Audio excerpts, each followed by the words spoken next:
C'était une matinée claire dans les Caraïbes. Le soleil brillait. L'océan était une vaste étendue de bleu calme. Un énorme porte-avions fendait l'eau. Il était le cœur d'un groupe d'intervention. Une frégate le flanquait. Un destroyer le flanquait. Des avions de chasse sillonnaient le ciel au-dessus. L'air vibrait d'une tension calme et professionnelle. Ce n'était pas une croisière, c'était une mission. Un signal clair de la puissance américaine déployée loin de chez elle.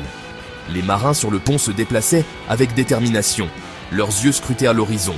Puis, une forme est apparue à l'horizon. Un petit bateau se déplaçait rapidement. Trop rapidement. Ce n'était pas un bateau de pêche. Il était élégant. Il était discret. Il se dirigeait directement vers le groupe de porte-avions. Un bateau rapide, signature des cartels. Les marins de quart l'ont vu. Les officiers sur la passerelle l'ont vu. Sur la passerelle, l'atmosphère calme a disparu. Les alarmes ont retenti, aiguës et insistantes. Les officiers se sont penchés sur les écrans radars. Leurs voix, brèves et précises, aboyaient des ordres. Les guetteurs ont levé leurs jumelles. Sur le pont d'envol, un tourbillon d'activité contrôlée a éclaté. Les pilotes se sont précipités vers leurs jets. Les systèmes d'armes ont été armés et calibrés. Chaque mouvement, une étude d'efficacité rodée. Pas de place pour l'erreur, pas de temps pour l'hésitation.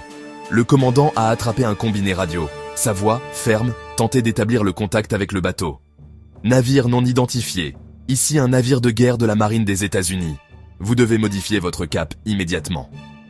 L'appel a été lancé sur toutes les fréquences. Encore et encore. La réponse ? Silence. Le petit bateau n'a pas ralenti. Il n'a pas changé de cap. Il a continué d'approcher. L'équipage faisait face à un choix critique. Il devait agir. Il devait suivre les règles. Mais il devait aussi protéger des milliers de vies. Et un symbole de la puissance américaine valant plusieurs milliards de dollars. Les États-Unis ont déployé leurs puissants groupes aéronavals pour une raison. Ce ne sont pas de simples navires de guerre. Ce sont des villes flottantes de puissance militaire. Ce sont des instruments de la politique nationale. La ligne officielle du Pentagone est que ces déploiements visent à démanteler les organisations criminelles transnationales. Le secrétaire à la défense Pete Hegseth a été clair. Il s'agissait de contrer le narcoterrorisme. Le porte-avions est une démonstration visible de force. C'est un message envoyé à travers les vagues au cartel. Ce message est simple et direct. L'armée américaine peut apporter une puissance écrasante à votre porte, et elle peut le faire rapidement. Dans cette rencontre spécifique, la riposte de la marine a été un cas d'escalade exemplaire. Elle a commencé par des avertissements. Un hélicoptère a décollé du pont du porte-avions, ses rotors battant l'air. Il a volé bas et vite vers le bateau du cartel, un signal clair et sans équivoque de faire demi-tour. Le pilote a envoyé des signaux visuels, ordonnant au navire de changer de cap. Mais le petit bateau a défié en maintenant son cap, un petit David face à un Goliath naval. Le son des rotors de l'hélicoptère, le crépitement des radios, le bourdonnement constant des moteurs du porte-avions ont empli l'air d'un sentiment électrique d'action imminente. Lorsqu'un petit bateau fonce sur un porte-avions, la menace est très réelle. C'est un danger asymétrique que les commandants prennent extrêmement au sérieux. Ce petit navire pourrait être rempli d'explosifs, transporter une équipe d'assaillants armés ou des millions de dollars de stupéfiants. Pour avoir une image plus claire, le porte-avions a déployé ses yeux dans le ciel. Des avions de reconnaissance avancés ont été lancés, s'élevant haut au-dessus de la Seine. Ils ont braqué leurs puissantes caméras et capteurs sur le petit bateau en contrebas. Les images renvoyées au centre de commandement étaient d'une clarté cristalline. On voyait les occupants. On voyait des barils de carburant. On voyait ce qui ressemblait à des armes. Ces vidéos, haute résolution, ont fourni des renseignements cruciaux. Elles ont aidé le commandant à comprendre la menace, éliminant une partie de l'incertitude. La décision finale était ferme, mais soigneusement mesurée, visant à mettre fin à la confrontation, sans effusion de sang si possible. Les navires d'escorte du porte-avions se sont rapprochés, les destroyers, les frégates agiles. Ils ont encerclé le bateau du cartel. Puis sont venus les tirs de sommation, des mitrailleuses tirant des rafales dans l'eau devant la proue. Le bruit des tirs a résonné sur l'océan. Ce n'était pas une tentative de tuer, c'était un acte d'intimidation. Cette fois, le message a été reçu. Le bateau rapide a toussé et s'est arrêté. Conséquences immédiates. D'abord, neutralisation de la menace directe. Ensuite, un message puissant envoyé au cartel. Les Caraïbes n'étaient plus permissives. Les États-Unis étaient peu présents et prêts à utiliser leur puissance militaire. Enfin, cela a déclenché un débat international sur le droit et la souveraineté. La nouvelle s'est répandue. Les médias du monde entier en ont rendu compte. Le soutien public était élevé. Un sondage Harvard-Harris, 71%.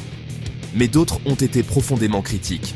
Experts juridiques, défenseurs des droits de l'homme. Ces opérations, ayant causé des dizaines de morts récemment, sont-elles légales au regard du droit international?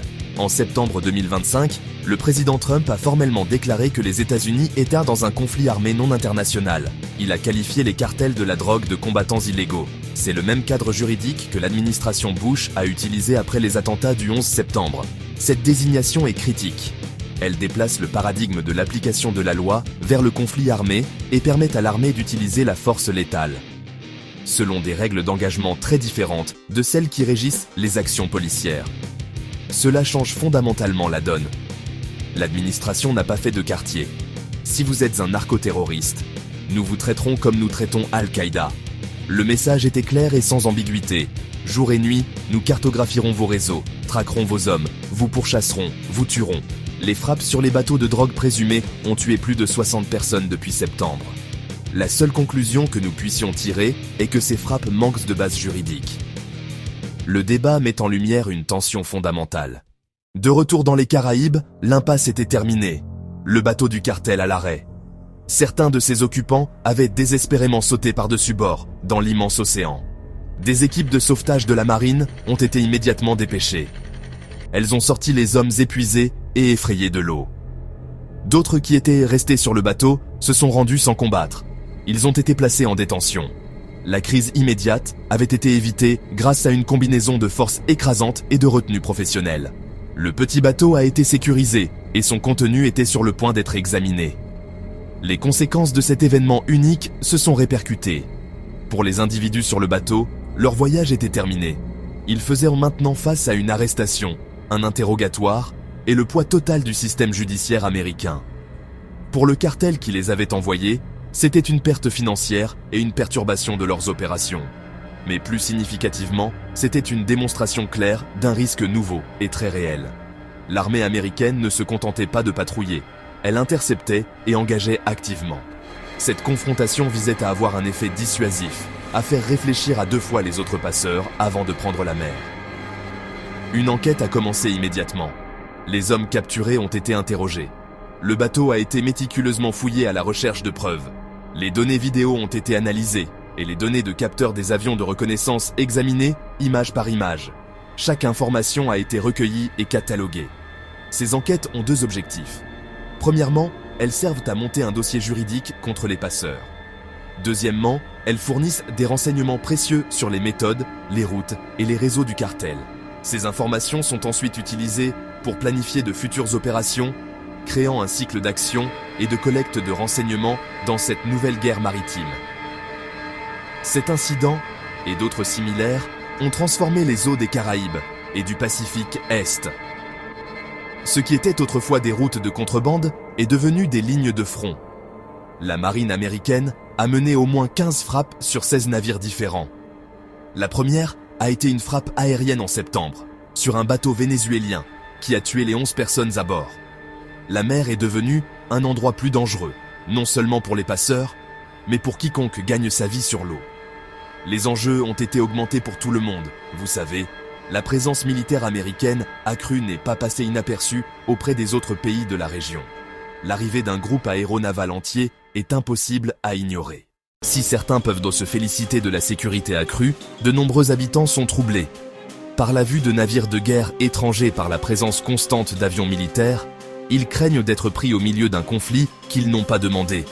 L'intensification de la présence américaine crée une anxiété palpable.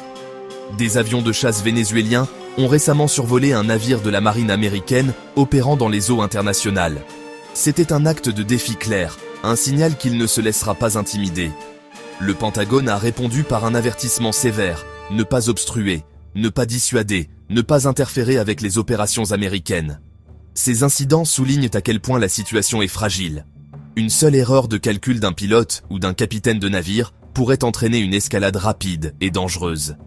Les populations vivant sur les îles et les zones côtières de la région sont celles qui ressentent cette pression le plus fortement.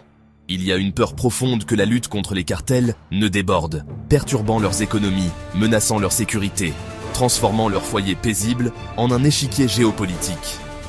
Leurs vies sont directement affectés par les décisions prises à Washington. Dans ce climat volatile, une communication claire, la diplomatie, sont plus critiques que jamais. Les États-Unis doivent rassurer, expliquer leurs actions et leurs intentions, tout en sachant que chaque manœuvre a des conséquences diplomatiques. Mais les actions elles-mêmes envoient un message puissant, et c'est un message de force militaire. Le défi est de lutter contre le trafic sans déstabiliser la région. Au cœur de toute cette question complexe, il y a une réalité simple et brutale. Le trafic international de drogue est un fléau. Il alimente la violence, il alimente la corruption, il alimente la dépendance, il détruit des vies, il détruit des familles, il détruit des communautés. Les cartels sont souvent impitoyables et violents. Ils utilisent les vastes espaces non gouvernés de l'océan, comme autoroutes, pour transporter des cargaisons mortelles. Les gouvernements ont la responsabilité d'agir et de protéger leurs citoyens. La question n'est pas « faut-il agir ?», mais « comment ?» Le débat porte sur les méthodes, pas sur le motif. L'incident avec le groupe aéronaval montre vitesse, précision, puissance, et la capacité de projeter la force, de surveiller, de dissuader, et, si nécessaire, d'engager. Mais cette puissance peut déstabiliser, créer des tensions, entraîner une course aux armements. C'est un outil qui exige prudence et sagesse. Le pouvoir seul n'est pas la solution. Il faut trouver le juste équilibre. Équilibrer sécurité et droit international, force militaire et solutions diplomatiques, arrêt du trafic et protection de la vie humaine. Après la rencontre, le bateau capturé était une scène de crime. L'océan est devenu tribunal. L'océan est devenu champ de bataille. La confrontation a prouvé que les océans ne sont pas des zones de non-droit. Mais chaque action a un prix. Capital politique, tensions diplomatiques, parfois, vies humaines. Alors, que pouvons-nous retenir de cette rencontre tendue au milieu de la mer? Premièrement, même au XXIe siècle, un petit bateau peut poser une grande menace et déclencher une crise majeure. Deuxièmement, une réponse militaire doit être rapide, professionnelle et adhérer strictement à ses propres règles. Et enfin, dans ce nouveau type de conflit, la politique est tout aussi importante. Le droit est aussi important, autant que la puissance de feu. L'histoire se termine par une image surprenante. Le petit bateau semblait si menaçant de loin. Il transportait effectivement de la drogue. Mais il transportait aussi autre chose. Les hommes à bord n'étaient pas des soldats du cartel. C'étaient des pêcheurs. Ils étaient désespérés, épuisés. Ils ont dit aux interrogateurs. On leur avait donné le choix. Transporter la cargaison ou leur famille serait de blessés. La confrontation avait arrêté une cargaison de drogue. Elle avait envoyé un message de force. Mais elle avait aussi révélé une tragédie humaine complexe. Cela nous laisse une question ouverte et troublante. Jusqu'où sommes-nous prêts à aller pour combattre les cartels en mer? La réponse exige plus que de la simple force militaire. Elle exige sagesse. Elle exige prudence. Elle exige des règles claires et transparentes. Elle exige le dialogue et la coopération entre les nations. Et surtout, elle nous demande de nous souvenir des vies humaines au centre de la tempête. Des deux côtés du conflit. Les réponses faciles sont souvent les mauvaises. Le véritable combat n'était pas sur l'eau ce jour-là. Il était dans le choix que ces pêcheurs ont été contraints de faire.